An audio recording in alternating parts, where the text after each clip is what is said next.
श्री स्वामी समर्थ. स्वामी भक्तांचे अनुभव या चॅनलवर तुम्हा सर्वांचे मी स्वागत करते.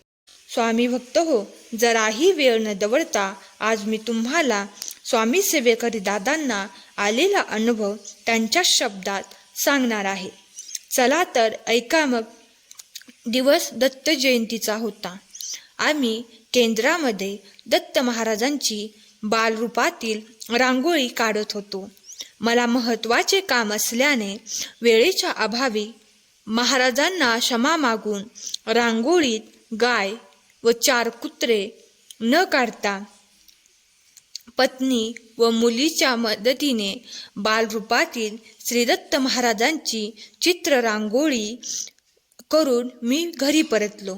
दुसऱ्या दिवशी केंद्रात भंडारा होता.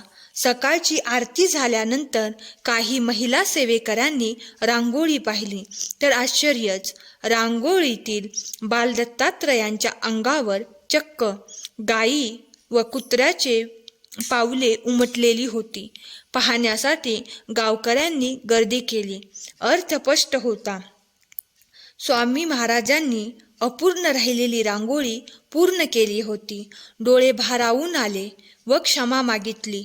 कळून चुकले की त्यांना त्यांच्याबरोबर गाय आणि कुत्रे हे देखील प्रिय आहेत. या अनुभवावरून आम्हाला महाराज आपल्या किती जवळ आहेत व आपण काय करतो हे पाहताच याची प्रचिती आली.